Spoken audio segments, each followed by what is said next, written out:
Assalamualaikum warahmatullahi wabarakatuh. Selamat siang dan selamat sore dan salam sejahtera untuk kita semua. Yang saya hormati mata kuliah Keuangan Publik dan teman-teman sekalian. Pada kesempatan kali ini, izinkan kami dari kelompok 4 kelas B atau L2 untuk mempresentasikan dan menjelaskan hasil diskusi kami mengenai laporan keuangan negara atau pusat dan daerah. Sebelumnya, perkenalkan, saya Anissa Maharani Putri selaku moderator yang akan memimpin jalannya diskusi kelompok kami.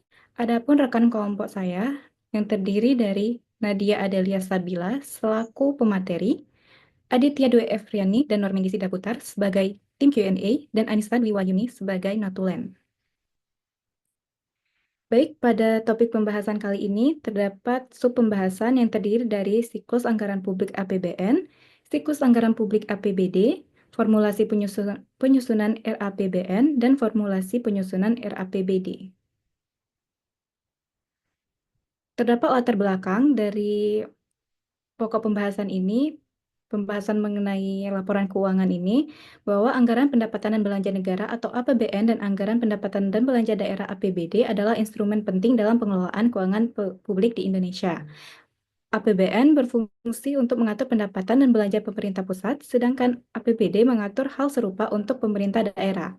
Memahami siklus dan formulasi yang ada pada APBN dan APBD sangat krusial karena proses ini berdampak langsung pada efisiensi dan efektivitasnya penggunaan sumber daya untuk mencapai tujuan pembangunan dan pelayanan masyarakat. Siklus adalah rangkaian proses atau langkah-langkah yang berulang dan saling terkait dalam suatu sistem, sedangkan formulasi adalah proses penyusunan dan perumusan rancangan atau kebijakan, termasuk anggaran. Oleh karena itu, kami dari kelompok 4 akan menggali dan menjelaskan terkait siklus dan formulasi terdapat pada APBN dan APBD. Baik, untuk mempersingkat waktu, langsung saja kita masuk kepada penyampaian materi yang akan dijelaskan oleh Nadia. Kepada Nadia, disilahkan.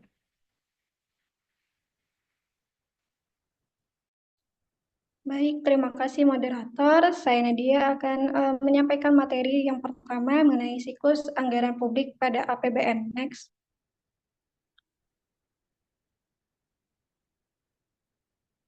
Nah, di sini ada gambar terkait siklusnya. Bisa teman-teman lihat. Next.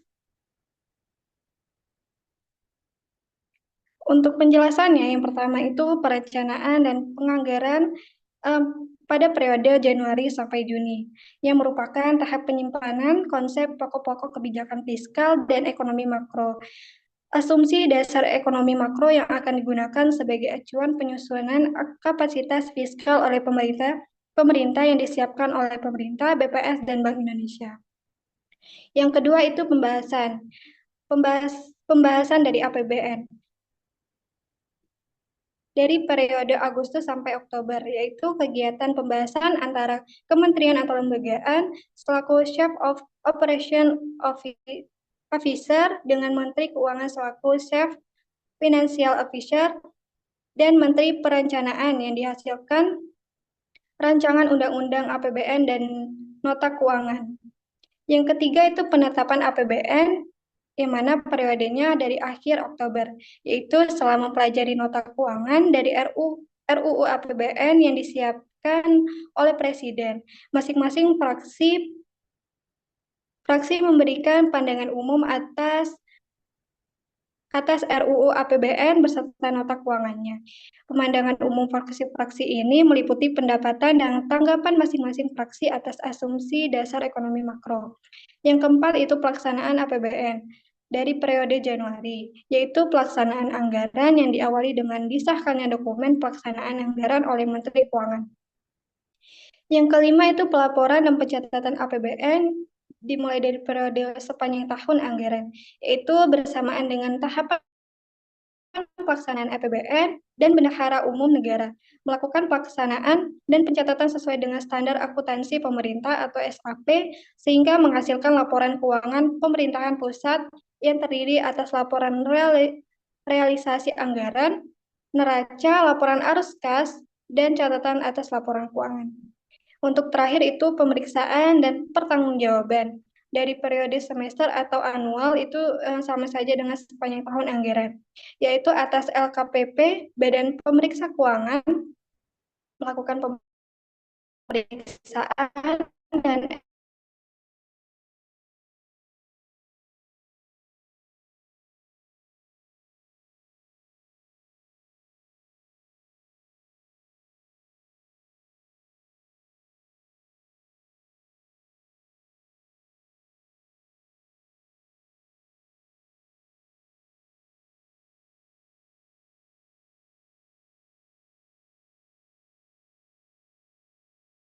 siklus anggaran APBN harus diresponsif terhadap perubahan kondisi.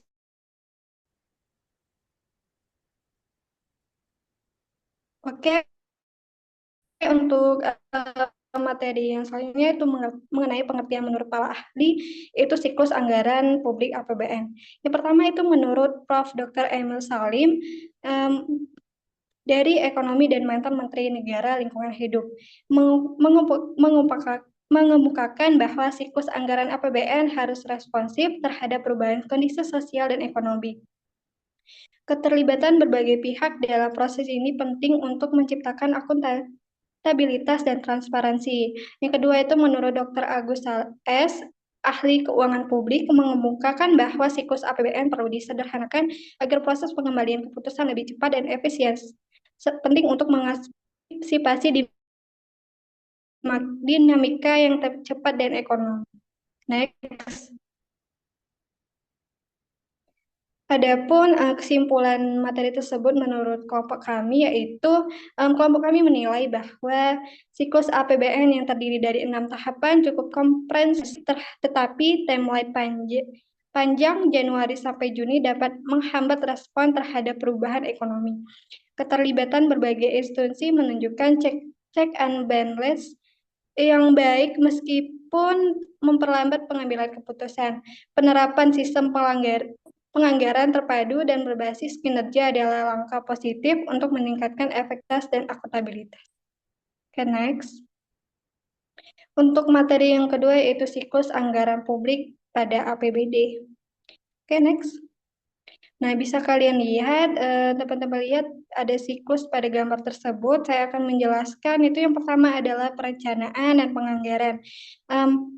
Proses diawali oleh RPJMD, pembangunan jangka menengah daerah, untuk 5 tahun ke depan. Kemudian setiap tahun pemerintah daerah menyusun RKPD atau Rencana Kerja Pemerintah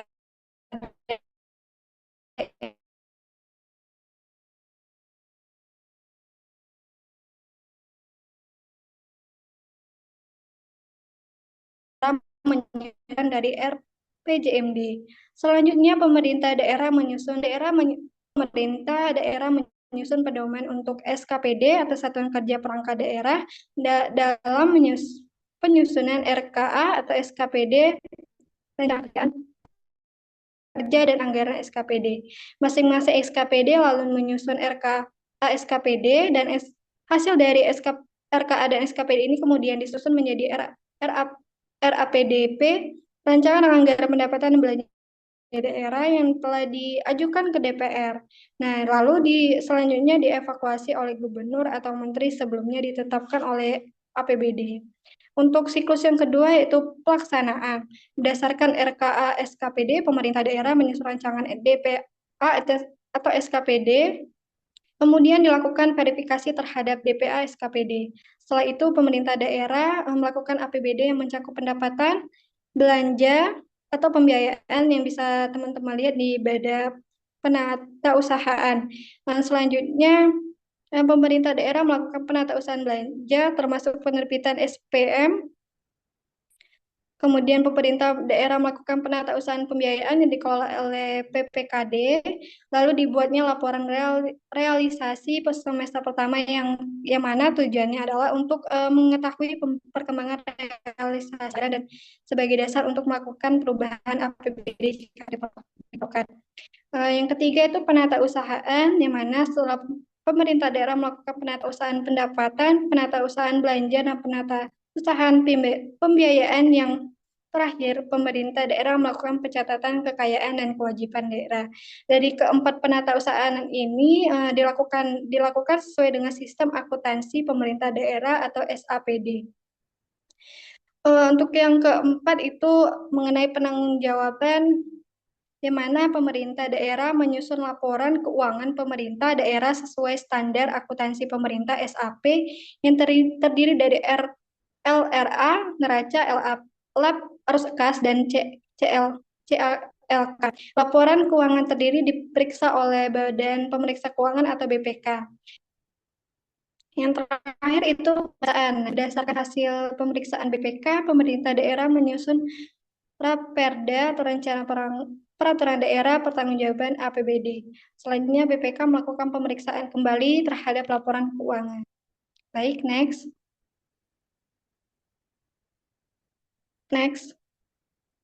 Adapun menurut para ahli terkait siklus anggaran publik APBD, yang pertama itu menurut Rudi S., ahli keuangan daerah menekankan bahwa siklus anggaran APBD harus mengakomodasi kebutuhan spesifik daerah. Pendekatan berbasis kinerja membantu dalam merumuskan anggaran yang lebih relevan dengan prioritas pembangunan lokal. Yang kedua itu menurut Dr. Siti N., ahli administrasi publik, menyatakan bahwa partisipasi masyarakat dalam penyusunan APBD sangat penting untuk menciptakan anggaran yang sesuai dengan kebutuhan dan harapan warga. Keterlibatan ini dapat meningkatkan legitimasi anggaran. Oke, next. Adapun simpulan materi tersebut menurut kelompok kami yaitu kami berpendapat bahwa 3 tahapan dalam siklus APBD dengan pendekatan berbasis kinerja meningkatkan kualitas pengelolaan keuangan daerah. Namun tantangan sistem akuntansi berbasis akrual dan keterbatasan SDM masih ada. Koordinasi antara pemerintah daerah, DPRD, dan SKPD penting untuk kelancaran proses, sementara 7 jenis laporan keuangan menunjukkan komitmen terhadap transparansi. Oke, next. Materi ketiga mengenai formulasi penyusunan RAPD. Oke, next. Formulasinya yang pertama itu tahapan perencanaan dan penetapan RAPBD BN atau dilakukan pada setiap periode Januari Juli di tahun sebelumnya pelaksanaan anggaran. Di tahap ini pemerintah mempersiapkan rancangan APBN meliputi perkiraan penerimaan dan pengeluaran, skala prioritas, dan penyusunan budget ekas price. Perencanaan penyusunan RAPBN, perencanaan dilakukan oleh kementerian atau lembaga yang menghasilkan rencana kerja pemerintah yang mengacu pada asumsi dasar ekonomi makro. Yang kedua itu tahap pengajuan, pembahasan dan penetapan APBN yang berlangsung selama Agustus sampai Oktober pada tahun sebelum pelaksanaan anggaran. RAPBN yang telah ditetapkan kemudian diajukan untuk melakukan proses pembahasan Menteri Keuangan, panitia anggaran DPR, dan pertimbangan masukan dari DPD. Hasil dari pembahasan RAPBN akan menjadi UU APBN yang memuat satuan anggaran, dokumen yang berisi pedoman alokasi dana setiap departemen atau lembaga sektor, subsektor, program, dan berbagai jenis proyek. Yang ketiga itu tahap pengawasan pelaksanaan APBN, dimulai dari selama Januari sampai Desember di tahun anggaran berjalan. Yaitu dalam anggaran belanja, negara harus berdasarkan pada prinsip hemat dan efisien, efektif, terarah, dan terkendali sesuai rencana, serta mengutamakan penggunaan produk dalam negeri.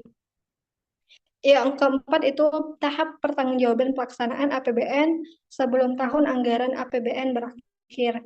Kementerian Keuangan diharuskan membuat laporan pertanggungjawaban pelaksanaan APBN. Laporan pertanggungjawaban pelaksanaan harus disampaikan pemerintah kepada DPR selambat-lambatnya 6 bulan usai tahun anggaran berakhir. Oke, next. Adapun pengertian dari formulasi penyusunan RAPBN, yang pertama itu Bambang Brojonegoro, mantan Menteri Keuangan, menyatakan bahwa formulasi RAPBN harus mengintegrasikan berbagai aspek ekonomi makro untuk memastikan keberlanjutan fiskal. Pendekatan berbasis kinerja dalam penyusunan anggaran adalah langkah positif. Yang kedua, menurut Dr. Vera A., peneliti ekonomi, berpendapat bahwa evaluasi berkala terhadap siklus penyusunan RAPBN sangat penting untuk meningkatkan efisiensi. Proses yang panjang dapat menghambat respon terhadap kondisi yang mendesak. Oke, next. Adapun simpulan dari materi ini dari kelompok kami yaitu formulasi penyusunan RAPBN, penggunaan format anggaran terpadu sejak 2025 membawa perubahan positif dalam penyusunan RAPBN. Namun siklus 2,5 tahun perlu dievaluasi untuk efisiensi. Pertimbangan faktor ekonomi makro menunjukkan pendekatan komprehensif meskipun membuat proses lebih kompleks dan membutuhkan keahlian tinggi. Oke, next. Lalu ini materi yang keempat atau terakhir mengenai formasi penyusunan RAPBD. Oke, next. Formasinya yang pertama itu tahap perencanaan dan pengajuan. Tahap ini akan berlangsung pada minggu pertama bulan Oktober di tahun sebelum penetapan anggaran.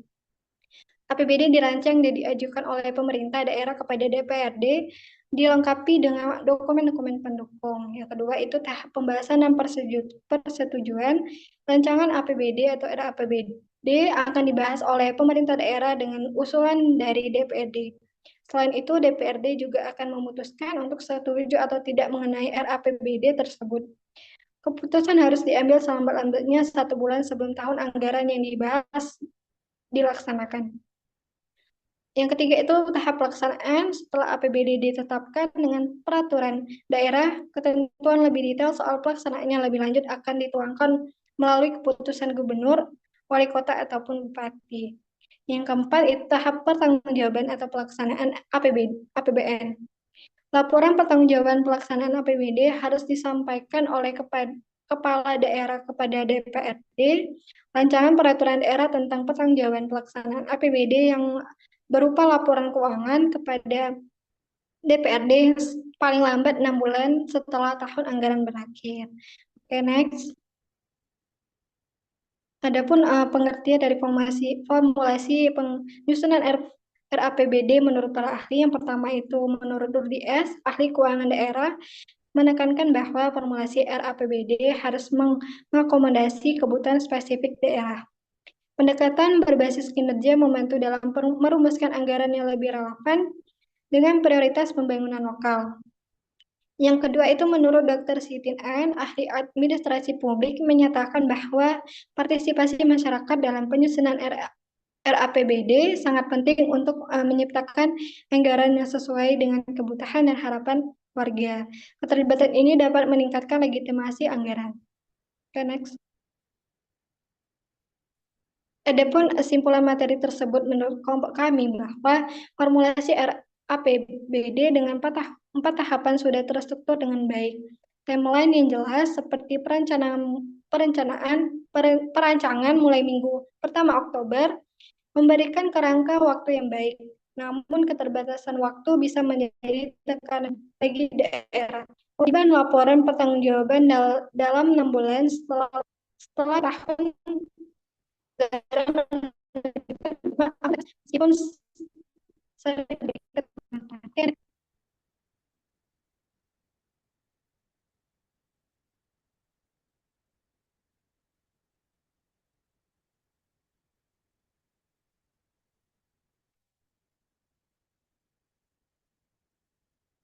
Boleh di next.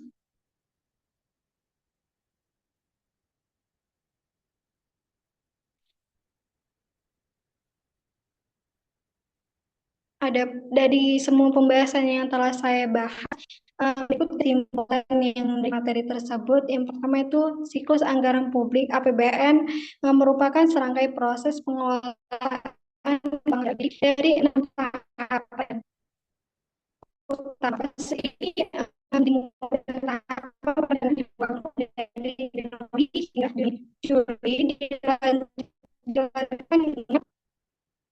Dilanjutkan dengan pembahasan dari Agustus hingga Oktober. Dan pada akhir Oktober setelah ditetapkannya anggaran, kemudian dilaksanakan mulai mulai Januari tahap berikutnya dengan proses laporan dan pencatatan langsung sepanjang tahun serta pemeriksaan dan pertanggungjawaban yang dilakukan secara semesteran dan tahunan. Seluruh proses ini melibatkan berbagai institusi pemerintahan termasuk kementerian atau lembaga, DPR, DPK, dan Presiden dengan menggunakan sistem penganggaran terpadu berbasis kinerja. Sementara itu, siklus anggaran publik APBD mengikuti alur yang serupa namun dengan proses pada pengelolaan keuangan daerah. Proses terbagi menjadi 5 tahapan utama yang meliputi perencanaan, pelaksanaan, penatausahaan, pertanggungjawaban, dan pemeriksaan. Dalam hal formasi penyusunan RAPBN sejak tahun 2025 telah diterapkannya format anggaran terpadu berdasarkan Undang-Undang Nomor 7 Tahun 2023. Proses penyusunan ini mempertimbangkan berbagai faktor ekonomi makro dan kebijakan pembangunan. Dengan siklus total yang memakan waktu sekitar 2,5 tahun. Adapun formulasi penyusunan RAPBD mengikuti 4 tahapan utama yang dimulai dan perencanaan dan pengujiannya, pembahasan dan persetujuan pelaksanaan hingga pertanggungjawaban. Oke, next.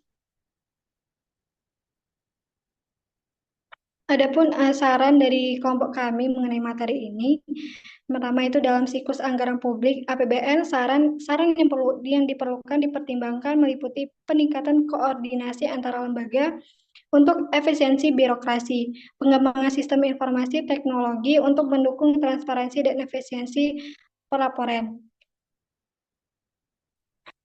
Untuk secara keseluruhan, saran-saran yang bisa diterapkan semua aspek meliputi pengembangan sistem informasi terintegrasi, peningkatan kapasitas SDM berlanjutan, penguatan pengawasan, serta peningkatan transparansi dan akuntabilitas.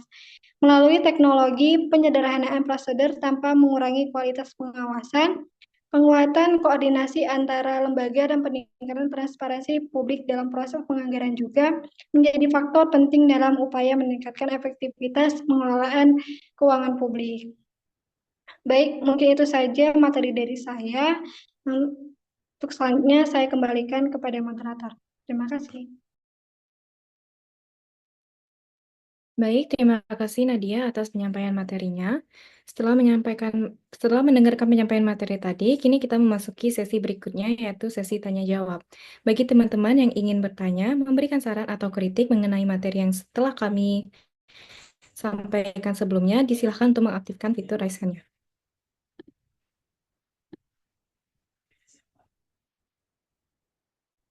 Baik, kepada Rizka Yuliasari, disilahkan. Baik, terima kasih kepada moderator. Saya Rizka Yuliasari dari kelompok 2 izin bertanya. Pertanyaannya adalah bagaimana cara pemerintah mengurangi resiko korupsi dalam pengelolaan keuangan negara dan daerah? Baiklah, itu saja pertanyaan dari saya.